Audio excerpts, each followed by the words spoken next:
Comment tu vas, Tim? Très bien, et toi? Ça va. Je suis content que tu sois dans l'émission avec moi là. Je suis très content Pour d'être mettre ici. Dis-moi tout. Alors je t'ai un peu expliqué le concept quand on s'est eu pour organiser l'interview. Ouais. Mais c'est l'invité, je l'explique pour ceux qui nous regardent, du coup, c'est l'invité qui choisit l'endroit où on fait l'interview. Voilà.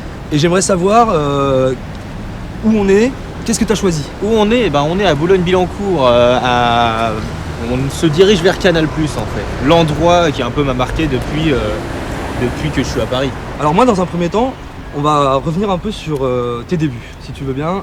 Oui. T'es originaire donc, du coup de Valence. Voilà, Et alors, dans la Drôme, dans la Drôme. 26. Et j'aimerais que tu nous racontes un peu le moment où tu as commencé à créer ta chaîne qui s'appelait Monsieur Frisé au début. C'est ça? Oui. Tu peux nous en parler? Alors à la base, ça s'appelait Team du 26. Team du Et 26. ça, en gros, j'ai créé ma chaîne, je sais plus en quelle année, mais dans les 2010, années... je crois. Voilà, 2010 sûrement. Ouais, j'ai quand même fait un Et, taf.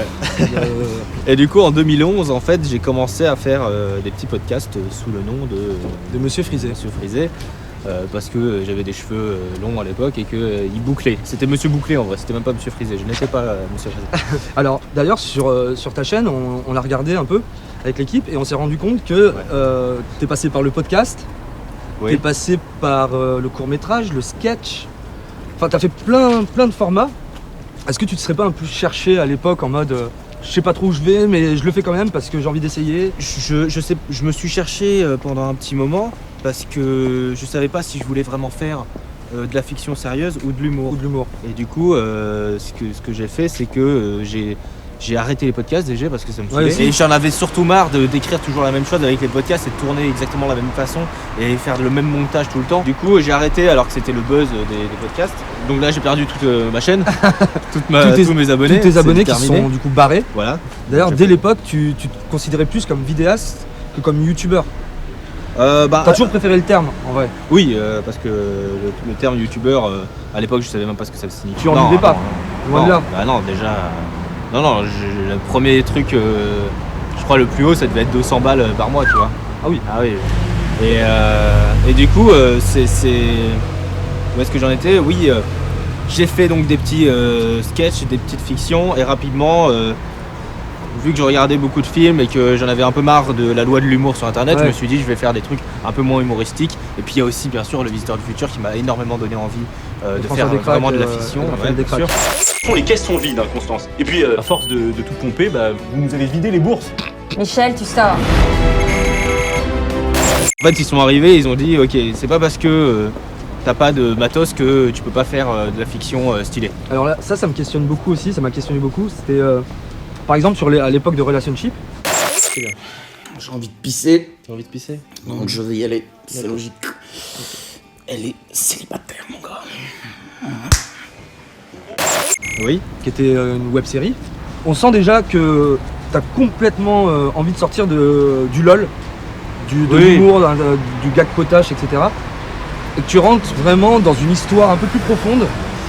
Et alors, la question par rapport au financement, c'est comment quand t'es ado, t'as fait pour te financer une caméra Alors déjà il y avait deux choses. Il y avait le financement Ulule. Il y a eu un financement participatif. Où j'ai eu 5000 euros donc de la part de mes abonnés et de tous ceux qui me suivaient. En fait, je voulais ce Ulule, pas pour le matos ou quoi que ce soit, c'était vraiment pas pour ça. C'était plus parce que ça allait être un tournage de 8 jours et j'avais ma petite équipe sur Lyon et sur Valence qui m'aidait à chaque fois que j'avais besoin de faire un petit sketch ou un Ils truc. étaient là. Ils étaient toujours là et je me suis dit je me sens vraiment mal si je les paye pas un minimum. D'accord. Et avec 5000 tu peux pas non plus payer de ouf. Sur 8 jours. Donc voilà, tout le monde a eu un petit truc, mais c'était surtout pour ça. En vrai, niveau matos, c'était les cadreurs qui venaient de Suisse, Vincent et Benjamin, si vous regardez, qui nous ont aidés vachement parce qu'en fait, ils venaient de Suisse, ils sont arrivés, ils m'ont dit ouais, on prend notre matos, t'inquiète pas. J'ai fait ok, donc il y aura une petite valise. Ils sont arrivés de Suisse par train et ils ont fait tous les transports avec 4 grosses valises immenses. Et j'ai dit, mais comment vous avez fait? C'est impossible. Donc tu as tourné avec du vrai matériel pro Relationship que via des gens que tu connaissais, c'était des abonnés, c'était des amis. Là, pour le coup, c'était des abonnés Qui étaient venus t'aider, qui m'ont proposé de leur aide et j'ai dit ok et ils étaient parfaits quoi. Et c'était une nouvelle expérience pour un peu tout le monde parce qu'ils apprenaient aussi un peu à connaître la caméra en même temps et tout ça. On avait juste des caméras et un peu de lumière. Donc on a fait avec ce qu'on a. Et ça fait pas tout. Mais encore une fois, pour moi le matos, je m'en fous un peu, quoi. Donc, Et t'habitais du coup à l'époque chez tes parents. Oui. Ta famille t'a beaucoup soutenu dans ton parcours là-bas, à cette époque-là, quand tu as commencé à produire du contenu, etc. Moi, ma question c'est, est-ce que tu as baigné dans un univers où tes parents te disaient vas-y, fonce, on te soutient Ils m'ont toujours soutenu, quoi que ce soit, et ça, j'ai eu beaucoup de chance à ce niveau-là. Ouais. C'est-à-dire qu'ils n'ont jamais eu un peu peur que ça marche pas, même si c'est pas quelque chose qu'ils comprennent forcément totalement. Si en fait ils savent que ça me fait plaisir, ils vont me dire ok, bah pas de souci, quoi. Pour en revenir, tu parlais des abonnés qui t'avaient soutenu sur Relationship par exemple, et ça me fait penser d'ailleurs, tu as vu Transition Magique un peu, un des concepts de l'émission, la question de l'abonné. C'est une question d'Alissa qui te dit génial tes vidéos, mais pourquoi tu retirais celles qui datent du lycée? Ah oui, bonne question. Moi je pense au type d'élève par exemple. Tous ces podcasts là, c'est un peu l'époque youtubeur que je ne me considère plus être. Mais que tu assumes quand même, enfin, c'est un parcours que tu assumes. Bien sûr, ça c'est arrivé et ça m'a apporté énormément de choses. De toute façon, je suis content d'avoir fait parce que tout m'a appris. À chaque fois que je tournais quelque chose, j'apprenais et je faisais des erreurs et je regarde aujourd'hui et c'est nul, mais je me dis que sans ça, j'aurais pas fait cette erreur et du coup, je l'aurais pas appris. Alors là, on est en train d'arriver à Canal+. Ouais, waouh. Hein voilà. Ce grand bâtiment gris. Avec la Wi-Fi illimitée. Ça, c'est bien ça. C'est très bien. Grande Wi-Fi. Et du coup, on va aller au studio Bagel. Ouais. Je te laisse nous y emmener. Parce que carrément, tu veux qu'on... J'ai envie qu'on y aille. On y aille et par là.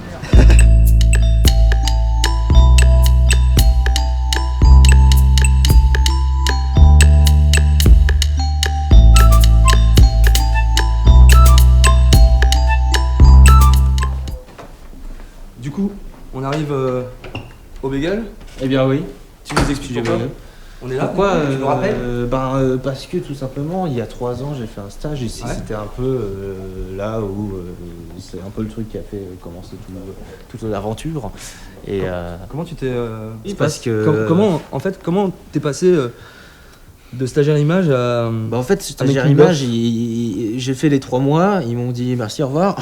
Après ton stage au Bagel, t'enchaînes avec un making-of.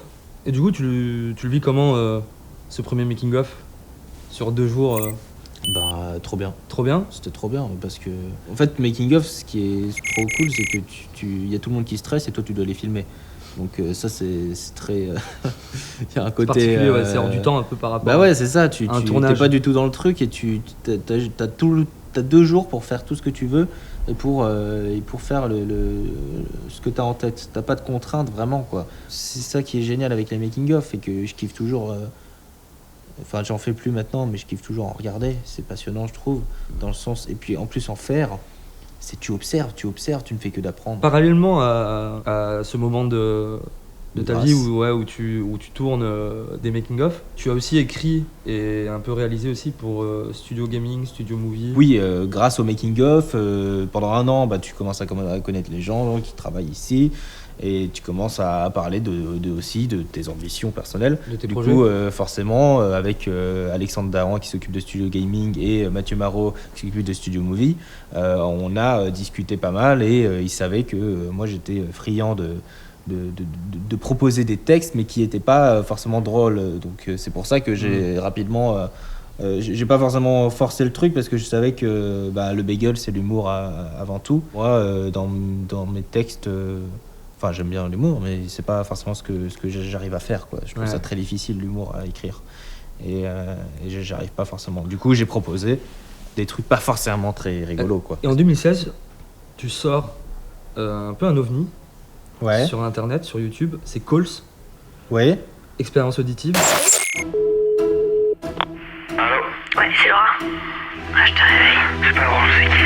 Mais de quoi tu parles? C'est quoi ce bordel? Putain, mais t'es bourré ou quoi là, sérieux?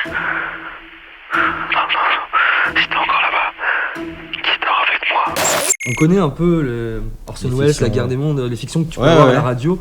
Oui, ça existe depuis longtemps, ça. Ça existe depuis extrêmement longtemps.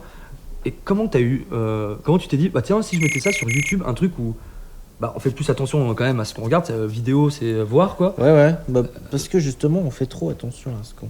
Il y a trop d'éléments visuels maintenant dans les films et dans les courts-métrages et Moi, j'aime quand on montre le moins de choses possible, et j'aime beaucoup l'horreur aussi. Et du coup, c'était un mélange de tout ça où, pour moi, l'horreur fonctionne très bien si on montre le moins de choses possible. J'aime bien quand il y a beaucoup de place à l'imagination et à l'interprétation. Qu'est-ce qui t'a inspiré ? Il y a beaucoup de choses qui m'ont inspiré.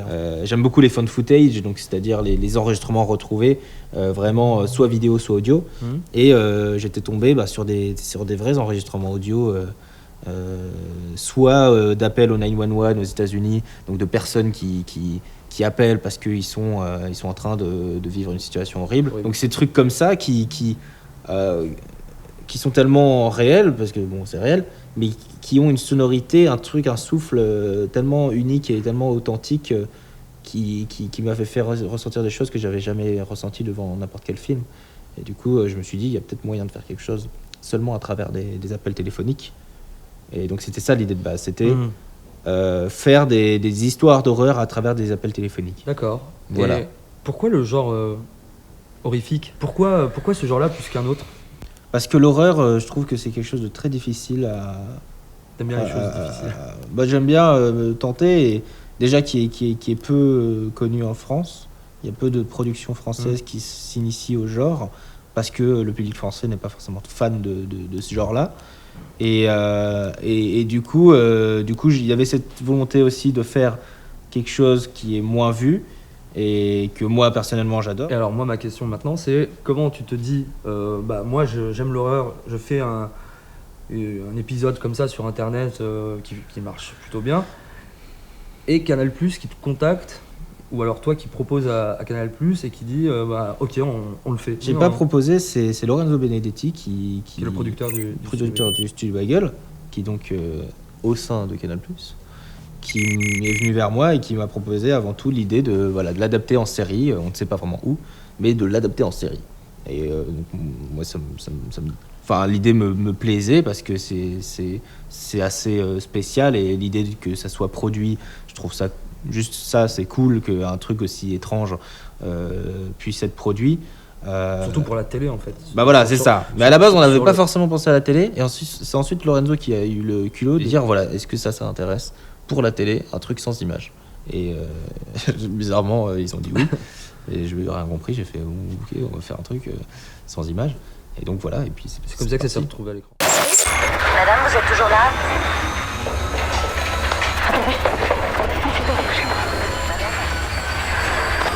Madame, décrivez-moi ce qui se passe, s'il vous plaît.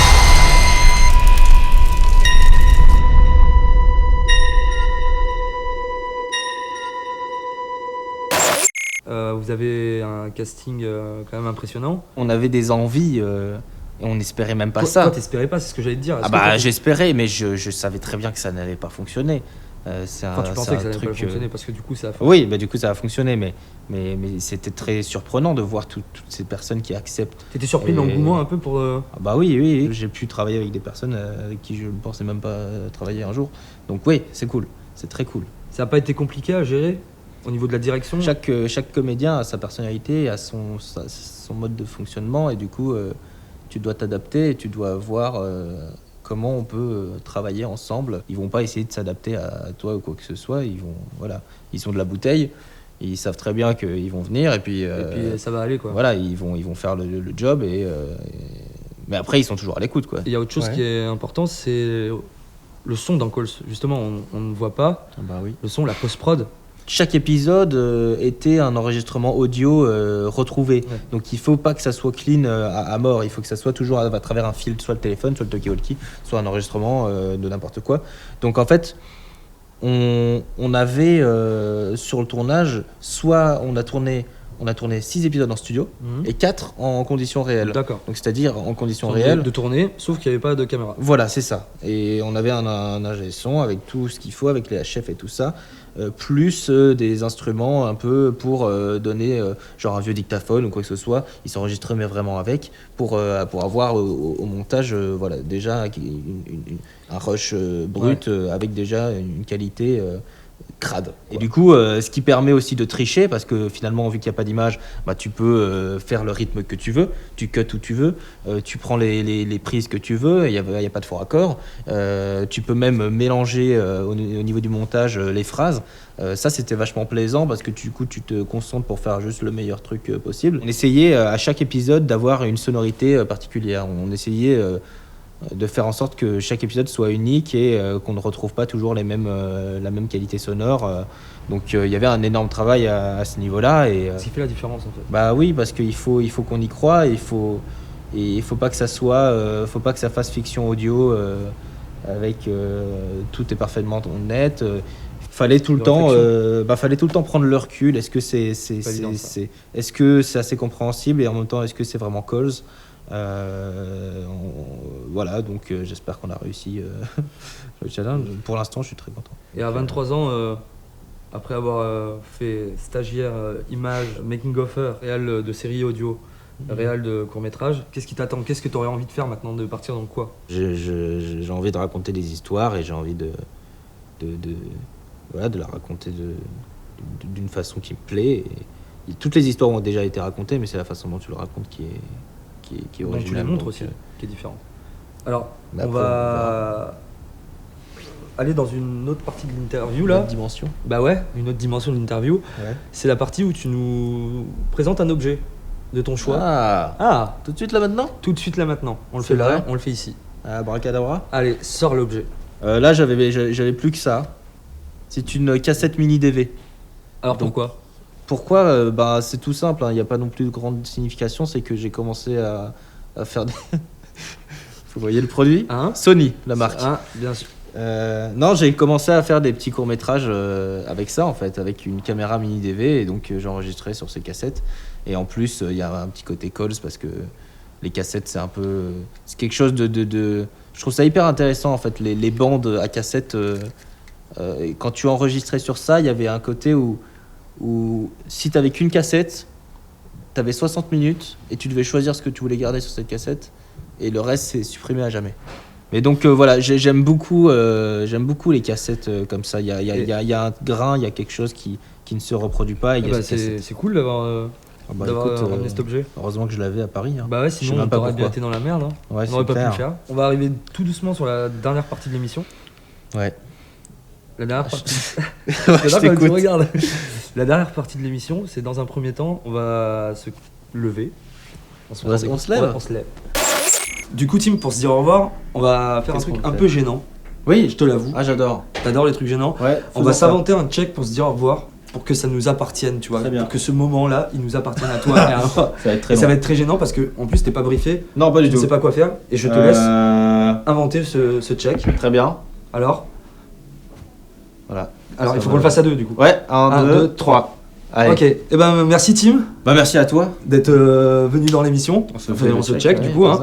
Et merci à nos amis d'avoir regardé aussi l'émission Mais dis-moi tout avec Tim Hocher pour Coles. C'était un plaisir. Et pour plein d'autres trucs. Et puis à bientôt. Merci. Ciao. Ciao. Au revoir. Au revoir. Joyeux magique. Joyeux magique.